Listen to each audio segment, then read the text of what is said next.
సద్గురుభ్యో నమః. శ్రీ పూర్ణానందరహిత సద్గురు పుల్లారెడ్డార్య పాదార విందామృతరసాయనం జనన మరణ భ్రాంతిరహిత పూర్ణబోధకం శ్రీ శ్రద్ధానందరహిత గోవిందయార్య మద్గురు పరబ్రహ్మణే నమః.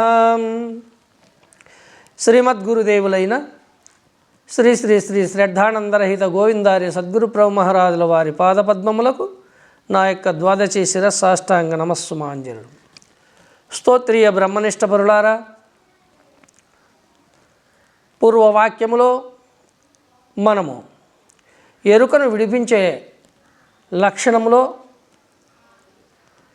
వచ్చినటువంటి ధర్మాలను గురుముఖంగా మనము ఈ ధర్మాలను తెలుసుకుంటూ ఇప్పుడు ఆ వాక్యంలో ఉండబడినటువంటి పూర్ణత్వ భావమును గ్రహించినాము కదా. ఎలా అంటే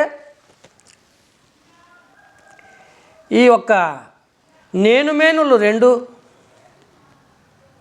ఈ క్షరాక్షరములు అనబడేటువంటివి,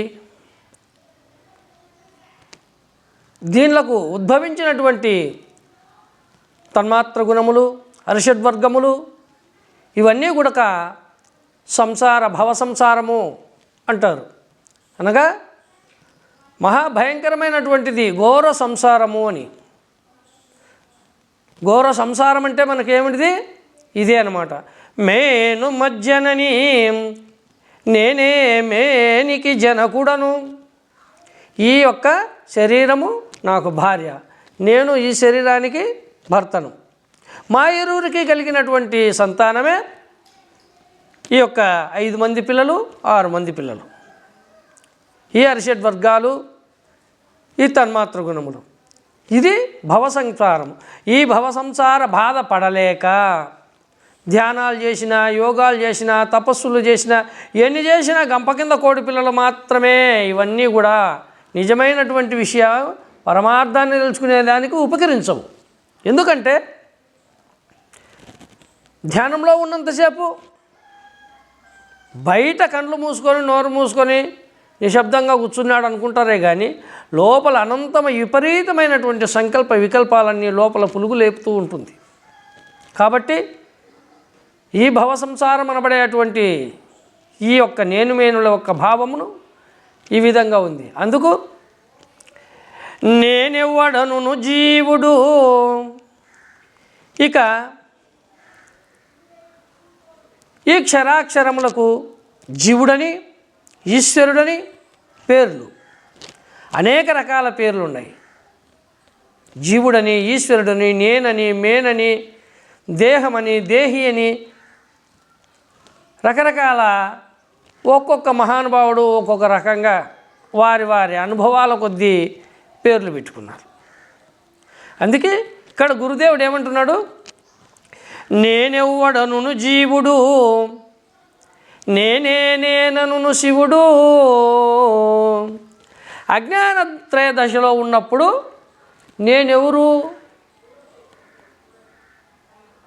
అని విచారణ చేసేటువంటి స్థితిలో ఉండబడినటువంటి వాడు జీవుడు. జ్ఞాని దశకు వచ్చిన తరువాత నేనను శివుడు. ఎట్లా జ్ఞాని దశకు వచ్చినాడు? అహం బ్రహ్మస్మి, అయమాత్మ బ్రహ్మ, ప్రజ్ఞాన బ్రహ్మ, తత్వమసి బ్రహ్మ అని నేతి నేతీతి మహావాక్యముల ద్వారా కొంతమంది పెద్దలను ఆశ్రయించి ఇత్యాది జ్ఞాన మార్గంలో ఉండబడినటువంటి విషయాలను గ్రహించిన తర్వాత నేనే ఆత్మను, నేనే శివుడిని అని తన నుండి జీవత్వం నుండి ఈశ్వరత్వం వరకు చేరుకున్నాడు. అందుకే ఏమంటున్నాడు ఇక్కడ? నేనెవ్వడను జీవుడు. నేనెవడు అనేటువంటి వాడు జీవుడు, నేనను శివుడు, నేననేటువంటి వాడు శివుడు. ఈ రెండనక నుండును అచలము. అచలం అంటే ఎలా ఉంది? నేనెవ్వడన అనదు, నేను అని అనదు. అందుకే నేనెవ్వడను జీవుడు, నేనను శివుడు. ఈ రెండనకను తానుండు నచలము. వీటిని నేనెరిగి అరిగినను పైది నేనేట్లని నేనన్నాకున్నా తానేట్లని నేనన్నా దాంట్లోదే నీ నా ప్రసంగము తానన్న దాంట్లో నా తలపోయవలేనిట్లు నేనేట్లని నేనన్నాకున్నా తానేట్లని నేను నేను అనేటువంటి ఈ భావన ఈ నీనా ప్రసంగము ఆ ఎదురుగా నీ ఉపాధిలో ఉండే నేను నీకెదురుగా ఉండే ఈ ఉపాధిలో ఉండే నేను ఈ నేను రెండూ కలిసి నీనా ప్రసంగము నేను అనేటువంటి దానిలోదే నీనా ప్రసంగము తానన్న దాంట్లోన తలపోయవలనిట్లు తానెవరు అచలము ఈ రెండనక నుండును అచలము ఏమని నేను జీవుడినని కానీ నేను ఈశ్వరుడినని కానీ నేను అజ్ఞానిని కానీ నేను జ్ఞానినని కానీ ఏ తలంపులు లేనటువంటిది. అందుకే ఈ రెండనక నుండును అచలము వీటిని నేను ఎరిగి అరిగినను పైది నేనేట్లని ఈ జీవుడనగా ఏమో ఈ ఈశ్వరుడనగా ఏమో ఇవి రెండు నేను తెలుసుకొని ఇవి రెండు లేనివి అని ఎప్పుడైతే నేను గ్రహించుతానో పైది నేనెట్లని ఇక ఆ పైన ఉండబడినటువంటి అఖండాచల పరిపూర్ణము నేను అని పలుకుతుందా? కాబట్టి ఉన్న యథార్థమును తెలుసుకునేదానికి గురుముఖంగా మనము ప్రత్యక్ష ప్రమాణాన్ని తెలుసుకోవాల్సిన అవసరం వచ్చింది. అందుకే సమస్త ప్రపంచమంతా నేను నేను నేను నేను నేను నేనని ప్రతిపాదించుకుంటూ ఏ పురాణాలు ఏ ఉపనిషత్తులు ఏ వేదాలు ఏ ఒక్క చరిత్రలు చదివినా నేను నేను నేను నేను నేను శాశ్వతమా అశాశ్వతమా అని విచారించే పరిస్థితి లేదు. ఏ దేహదారి అయి వచ్చినటువంటి ఏ అవతార పురుషుడైనా కానీ నిలబడ్డా? తన శరీరాన్ని ఉపాధి దేహాన్ని నిలుపుకున్నాడా? నిలుపుకోలేదు. ఎందుకు అంటే నిలబడదది. ఏది వచ్చిందో అది పోతుంది. ఎంతటిదైనా సరే, ఎంతటి అవతార స్వరూపమైనా సరే వచ్చిందంటే పోతుంది. అందుకే అచలము రాదు పోదు, ఎప్పటికీ ఒక్కలాగే చలించక శాశ్వతమై సర్వకాలాల యందు సకల దేశాల యందు సమస్తమైన వస్తు పదార్థముందే చలించక తనకు తాను స్వతసిద్ధమైనది. అశరీరం సర్వదాస్తి శరీరం రహితం సదా. శరీరం లేనటువంటి అఖండాచల పరిపూర్ణం ఎప్పటికీ శాశ్వతమై ఉపాధి రహితమై నిశ్చలమై నిర్మలమై సనాతనమై ఎప్పటికీ సత్యమయ్యే ఉన్నది. అందుకే ఈ ఒక్క నేనుమేనులైనటువంటి ఈ దేహీ దేహములు నిరంతరము నేను నేను అని సతమతమవుతూ ఈ విధంగా ఉన్నవి. వీటిలో ఎరుక ఒక్క స్థితి స్థానము ఎలాగ ఉంది అనంటే ఈ ఈశ్వరుని స్థానము అనగా నేను అనబడేటువంటి దాని యొక్క ప్రతిపాదన ఎక్కడి నుండి జరుగుతూ ఉంది? తొర్రలు 9 గల మేన్మర్రికి తొర్రలు 9 గల మేన్మర్రికి ఈ రెంటిలోన మరలు 4 ఎర్రది తెల్లది నల్లది కర్రిది దానగ్రమందు గలదొక్క తోటు అది ఎరుకానే పులుగుండే చోటు కుర్ర గురు బోధనే గొడ్డాలి చేబూని మర్రి పులుగుల రెంటిని మలచి కొట్టరా పోని కలదొక్క తోటు అది ఎరుకానే పులుగుండే చోటు. తొర్రలు 9 గల మేన్మర్రికి మేను మర్రి అనగా మేను అనగా ఈ శరీరమే ఒక మర్రి వృక్షం. ఈ మర్రి వృక్షం అంటే ఎలాంటిది? దీని బిందువు ఎంత, దీని ప్రమాణం ఎంత, ఇది పెరిగి పెద్దగా అనంత విశ్వమంతా అంతా నేనేనని చెప్పుకుంటుంది. కంట్లో పడితే అది పడిందా లేదా అన్నటువంటి స్పర్శ కానీ లేనటువంటి చిన్న బిందువైనటువంటి ఇత్తనము మర్రి వృక్షము తిమ్మమ్మ మర్రిమాను 7 ఎకరాలంత చెట్టు అయిపోయినట్లుగా ఇది కూడా తండ్రి గర్భంలో నుంచి వచ్చినప్పుడు పడినటువంటి చిన్న ఒక్క బిందువు తల్లి గర్భంలో పుట్టి పెరిగి ఇదిగో ఇంత పెద్ద వృక్షమై అనంతమైన ఈ సమస్త విశ్వ ప్రపంచమంతా నేనేనని చెప్పుకుంటూ ఇంత మర్రి వృక్షంలా కనిపిస్తూ ఉంది. అందుకే తొర్రలు 9 గల మేన్మర్రికి ఈ మేనుమర్రి అనబడేటువంటి దానికి 9 తొర్రలు అనగా నవరంధ్రములు. ఈ 9 తొర్రలలో ఒక రెంటిలోని మర్రలు 4, ఒక రెంటి దానిలో 4 మర్రలు ఉన్నాయి. ఎలాంటివి ఏమనంటే ఎర్రది, తెల్లది, నల్లది, కర్రిది, దానగ్రమందు గలదొక్క తోటు,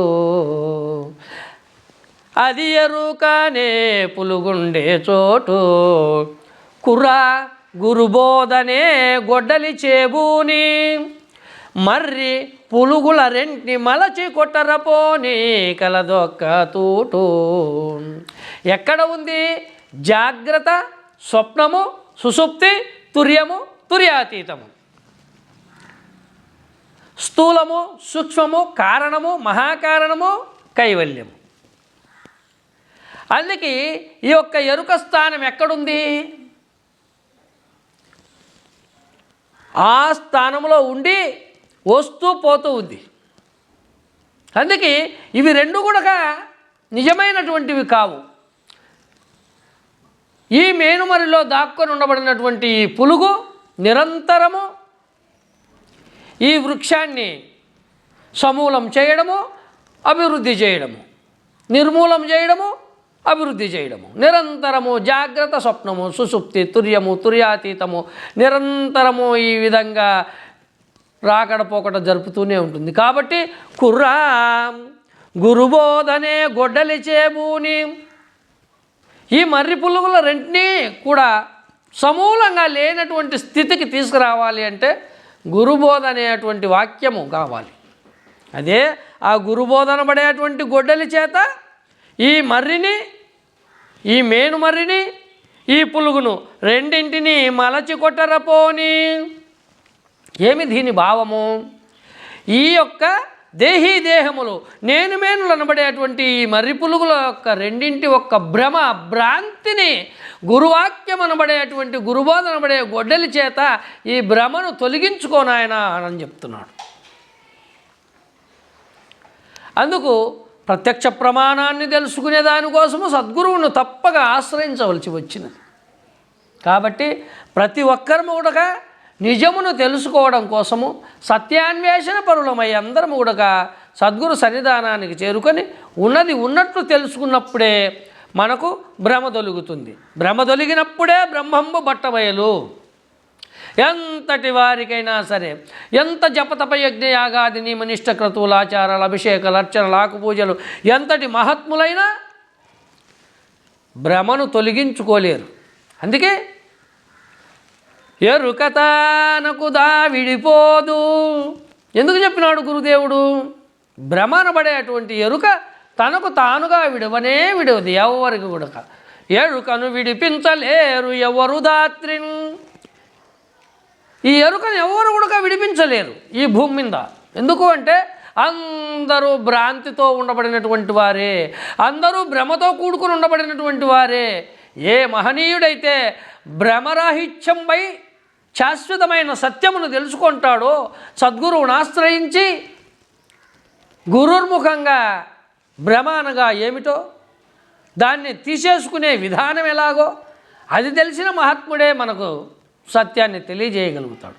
అందుకే ఒక్క గురుడు తప్ప గురుని ఆశ్రయించినప్పుడే మనకు ఈ భ్రమ తొలగిపోతుంది.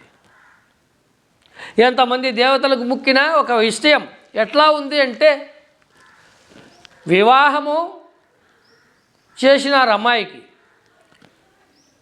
ఒడిబియ్యం కట్టినారు, భర్తమ్మడి అత్తవారింటికి పంపిస్తూ ఉండారు. ఆ సందర్భంలో ఈ అమ్మాయి పెళ్లి కూతురు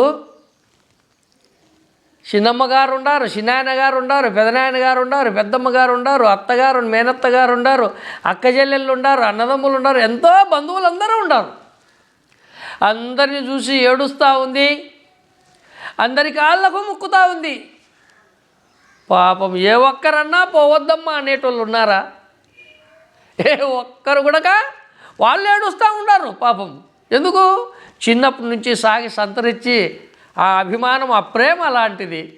మరి అమ్మాయి వెళ్ళిపోతుంది కదా అత్తవారింటికి. కాబట్టి ఈ ఆయమ్మ కాళ్ళకు ముక్కినా కానీ ఆయమ్మ కానీ ఏడుస్తా పోయి రాపోమ్మా అంటుందే కానీ ఉండమ్మా అందు. ఎవరి పెద్దల కాళ్ళ మీద పోయి పడినా కూడా అందరూ ఏడ్చి పొమ్మని చెప్పేవాళ్ళే కానీ నిలబడమ్మా ఉండమ్మా ఏం పోతావనే వాళ్ళు ఎవ్వరు లేరు. అలాగే ఈ భ్రమను అందరూ కూడా అలాంటి వాళ్ళే, ఇడిపించేటోళ్ళు ఎవ్వరు లేరు. గురుడు ఒకడు తప్ప. అందుకే గురువుని ఆశ్రయించినప్పుడే సత్యము తెలియబడుతుంది. కాబట్టి అందరం కూడా సద్గురు సన్నిధానానికి చేరి సత్యాన్ని తెలుసుకొని భ్రాంతిరహితమైనటువంటి విధానం ఎట్లనో గురుబోధ ధర్మాన్ని మనం అందరము గ్రహించి ఇందులో ఉండబడినటువంటి సత్యాన్ని తెలుసుకొని తరించుదామని తెలియజేస్తూ సద్గురు ప్రభు మహారాజుకు జై. రాబోయే వాక్యాన్ని మనము తెలుసుకుందాం.